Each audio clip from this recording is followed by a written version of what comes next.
There are rooms you don't find through Google. Restaurants with no signs on the door. Golf courses where the waiting list has a waiting list. And if you've ever stepped inside one of these places, even just once, you already know that something shifts the moment you cross the threshold. The air is different. The pace is different. You feel different. That's not an accident. These spaces were designed with precision over generations to produce exactly that feeling. And the people who built them, who fill them week after week, understand something that most people never quite figure out. That real influence has never lived in boardrooms. It lives in the pauses between conversation, in the way someone acknowledges you across a room without saying a word, in a dinner that starts at 9 and somehow ends at 2 in the morning because nobody wanted to leave. Let's talk about what these places actually are. Not what they look like on a lifestyle blog, but what they do. Walk into a truly elite restaurant, not just expensive, but genuinely exclusive, and notice what isn't there. There's no performance of luxury. No one is being loud about the wine list. The lighting is soft enough that you have to lean slightly forward to see the person across from you, and that's intentional. Proximity creates intimacy. Intimacy creates trust. And trust in these circles is the only currency that actually compounds over time. The menu is almost beside the point. Yes, the food is extraordinary. Chefs with names spoken in the same breath as artists and architects, whose craft transforms a single plate into something closer to an argument about beauty. But what's really being served at these tables is access. The chance to sit beside someone who, 3 months from now, could change the direction of your life with a single phone call. Not because they decided to be generous, but because you made an impression that lingered long after the evening ended. These exclusive restaurants and clubs are not merely venues for dining or leisure. They are stages. And every person seated at them is in some sense performing, though the best ones make it look effortless, which is perhaps the most impressive performance of all. For the affluent, these aren't just pleasant places to spend an evening, they are extensions of identity. A testament to the life they've built, a life that operates, quietly and deliberately, under its own set of rules. The allure of these places lies not just in the luxury they offer, but in the privacy they guarantee. These spaces curate their patrons the way a great editor curates a manuscript, with ruthless intention, removing anything that doesn't belong. The result is an experience that is as much about exclusivity as it is about refinement. You might find yourself seated beside a tech entrepreneur still buzzing with the particular restless energy of someone who genuinely believes they're about to change the world. Or beside an art collector who speaks about an upcoming acquisition the way other people speak about falling in love. Here, conversation isn't casual. It is as carefully chosen as the wine. But here's what's easy to miss from the outside. It's not primarily the food or even the atmosphere that draws these individuals back again and again to the same rooms. It's the status these places confer. Not loudly, but undeniably. The unspoken rule is clear. To gain access, one must not only be wealthy, but significant. The mere fact of your presence here signals something to everyone else in the room. This is a world where what you wear, how you move, whom you know, and, perhaps most importantly, whom you choose not to approach, can carry more weight than any asset on your balance sheet. To be present is not just a privilege, it is a statement about who you are and how far you've come. And yet, navigating these environments requires something that wealth alone cannot purchase: an understanding of the subtle art of social interaction as it exists at this level. These places do not reward flamboyance. They reward restraint, confidence, the innate ability to read a room without appearing to be reading it at all. It's the small things that define you here: how you approach a table, how you treat the waitstaff, which topics you introduce, and which ones you let pass without comment. There is a language to these spaces, and it is almost entirely nonverbal. Silence, deployed with awareness, can be more powerful than the most articulate speech. A well-timed pause, a glance that acknowledges without pursuing, the decision to say less than you know. These are the instruments of influence used by people who have truly mastered this world. Impressing someone here is never about the size of your bank account. It is about the depth of your character. and your ability to let that depth reveal itself gradually, like a wine that opens slowly and rewards patience. Men who are genuinely successful in these environments have understood something that takes most people years to grasp, that true power is not wielded through force or volume. It moves through nuance, through the mastery of small moments. Being in these places is as much about knowing how to blend into exactly the right crowd as it is about knowing precisely when and how to stand apart. And here is the contradiction that lives at the heart of it all, because there is always a contradiction in spaces like these. While they offer an extraordinary platform for networking and the quiet establishment of dominance, they also demand a kind of vulnerability that most powerful people spend their lives avoiding. True access to this world is not built on flaunting what you have. It is built on the slow, steady mastery of a much quieter art. The art of influence without declaration. The men who thrive here do not raise their voices. They let their presence do the speaking, and their presence, cultivated over years, says everything that needs to be said. It is within that paradox, the tension between power and vulnerability, between visibility and restraint, that the true value of these spaces resides. To participate in this world, you must first accept that presence is everything. Just as a rare bottle of wine holds more value as it ages, gaining complexity and character that a younger bottle simply cannot possess, your standing in these rooms deepens not through proclamation, but through consistency, understanding, and the kind of quiet confidence that can only come from genuinely knowing your own worth. Only then will you find yourself seated at the table, not simply as a participant, but as a player in a game that very few people ever truly understand. In the world of wealth and influence, few arenas are more strategically potent or more misunderstood than charity events. At first glance, they appear to be exactly what they claim to be: gatherings of generous people supporting worthy causes. And on one level, they are. The philanthropy is real. The impact is real. But beneath the surface, these events are intricate social ecosystems where power, status, and alliance building happen with the same precision and intentionality as any corporate negotiation, just wrapped in evening wear and accompanied by a string quartet. What distinguishes charity galas, auctions, and intimate philanthropic dinners from other elite gathering spaces is this particular blurring of lines. The line between altruism and strategy, between giving and gaining. Every donation made, every lot purchased at auction, every carefully crafted speech delivered from a podium, each of these is a move within a larger game, and the people who play it well know exactly what they're doing, even as they maintain perfect sincerity about the cause itself. Both things can be true at once. In fact, the most sophisticated players in this space have made peace with that duality long ago.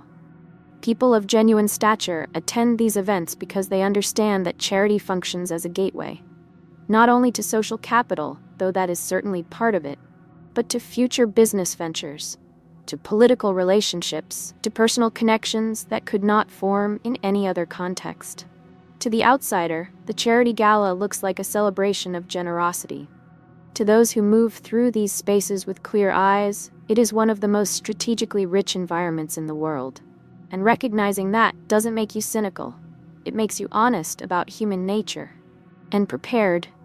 The connections formed at these events rarely happen through aggressive networking, or the kind of transactional energy that poisons a room the moment it enters. They happen differently. A nod of recognition across a crowded ballroom from someone whose opinion shapes an entire industry.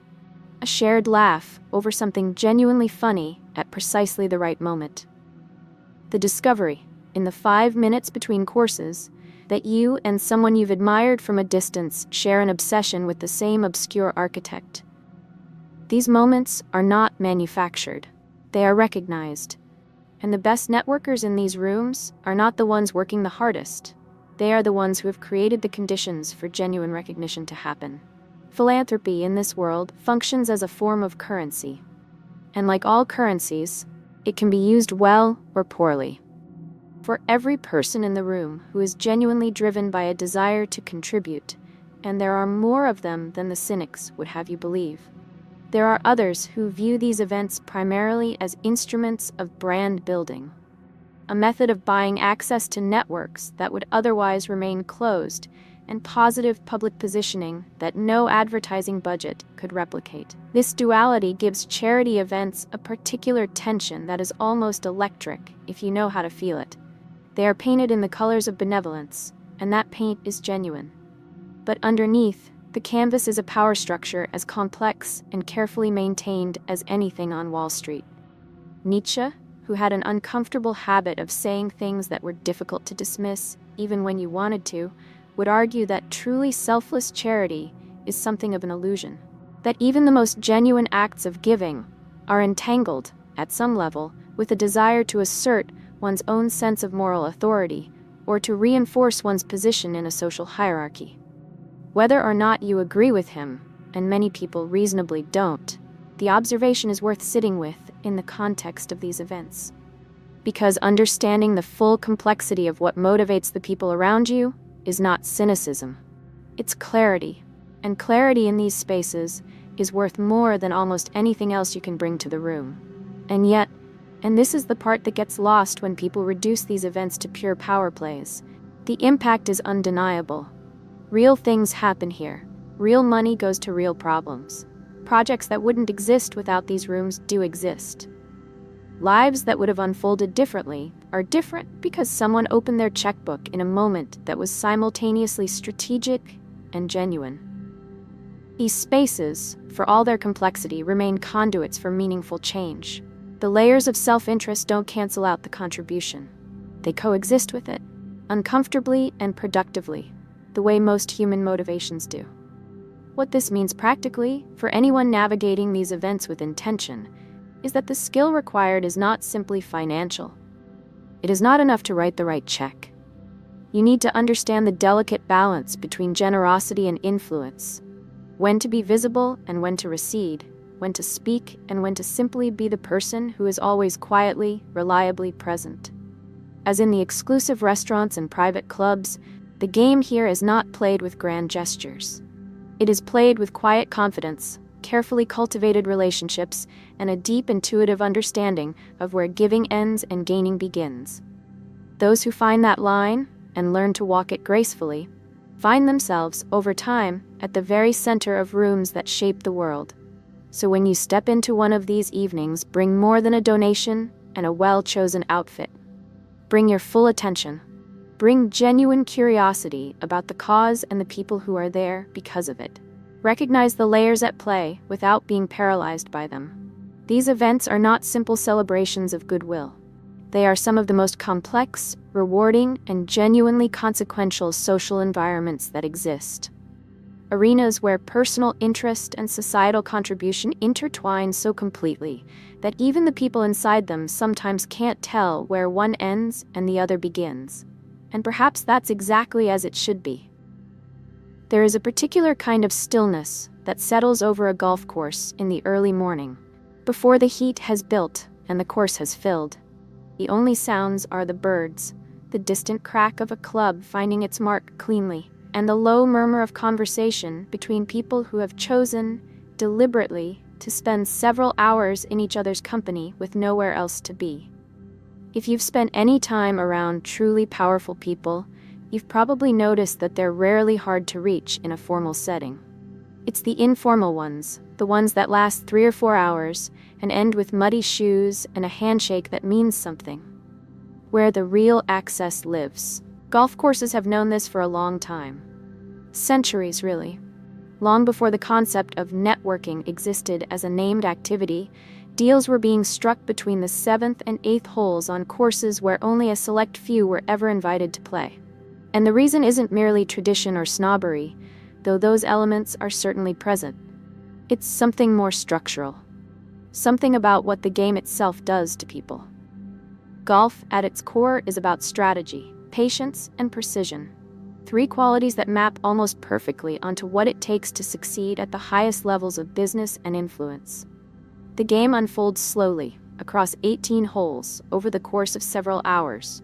There's no rushing it, there's no faking it, and that extended time together, unhurried, outdoors, with the particular rhythm of walking and playing, and waiting and walking again, creates a context for connection that almost no other environment can replicate. Boardrooms produce performance. Golf courses produce revelation. Private clubs take this dynamic and formalize it into something more permanent. Membership is not simply a financial transaction. The process typically requires a recommendation from someone already inside, someone who has, in effect, vouched for your character. And approval is based not only on wealth, but on social standing, on professional reputation, on the quiet judgment of people who have been watching longer than you realize. This is, when you think about it, one of the more honest filtering mechanisms that exists in elite social life. Money gets you to the door. Who you actually are determines whether it opens. The culture operates on principles that can feel almost counterintuitive to someone who has built their success through directness and force. Because the golf course is a place where power is felt rather than announced, where success is measured not by how confidently you speak, but by how effectively you listen, how gracefully you handle pressure, and how consistent your character is across the full arc of a round. When you're playing well, and when you're not. An outburst after a missed shot, a flash of impatience with a playing partner, a moment of dishonesty about a score. These things are noticed, remembered, and discussed later in ways that can quietly close doors you didn't even know were open. This is golf as character test, and the people who have spent real time in private clubs understand this intuitively. They know that how you play the game is, in the most literal sense, how you play the game. Every round is an extended interview for a position that was never formally posted. The conversations that happen on a course are also different in quality from almost anything that happens in a formal business context. A merger that might be discussed with layers of legal caution and strategic positioning in a conference room might surface, for the first time, in a casual remark between the 12th and 13th holes. Phrased as a hypothetical, floated as a thought, with just enough distance that it can be retracted gracefully if the moment isn't right. This indirection isn't evasion. It's sophistication. It's the recognition that the most important conversations often need room to breathe before they can become real. But beyond the deal-making and the networking, beyond even the character assessment that the game enables, there is something else happening on a golf course that I think deserves acknowledgement. The course offers something increasingly rare to people who operate at the highest levels of pressure and responsibility. Genuine mental space. Hours of physical movement in a beautiful environment, with no screens, no notifications, no agenda beyond the game itself.